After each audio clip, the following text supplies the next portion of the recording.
From the Center for the Arts studio, this is your AUTV Sports Break. I'm Louis Tamira. Thanks for tuning in. In Ashland University athletics, the men's and women's soccer teams each picked up wins over Thomas More.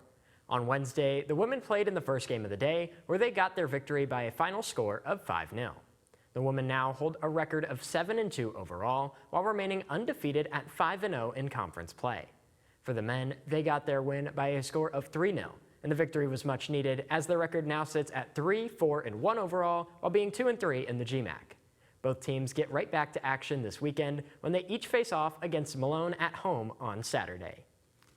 In other Ashland University athletics, the volleyball team is gearing up for a match against the Lake Erie Storm. So far on the season, the Eagles hold a 9-3 overall record with 4-1 in the conference. Just a couple of weeks ago, these two teams met in Ashland, where the Eagles got the job done in a tough 4 sets. Now, Lake Erie gets the home court advantage when they tip off on Friday at 6 p.m. And in national sports, the divisional round of the MLB playoffs is set.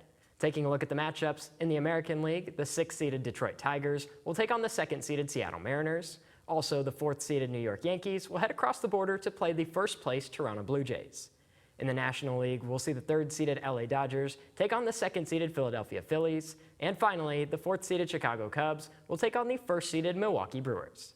With these matchups set, the first pitch of the second round will be from Milwaukee on Saturday at 2:08 p.m. That is it for your AUTV Sports Break. Be sure to follow us across all social media at AUTV Ashland. I'm Louis Tamira. Thanks for watching.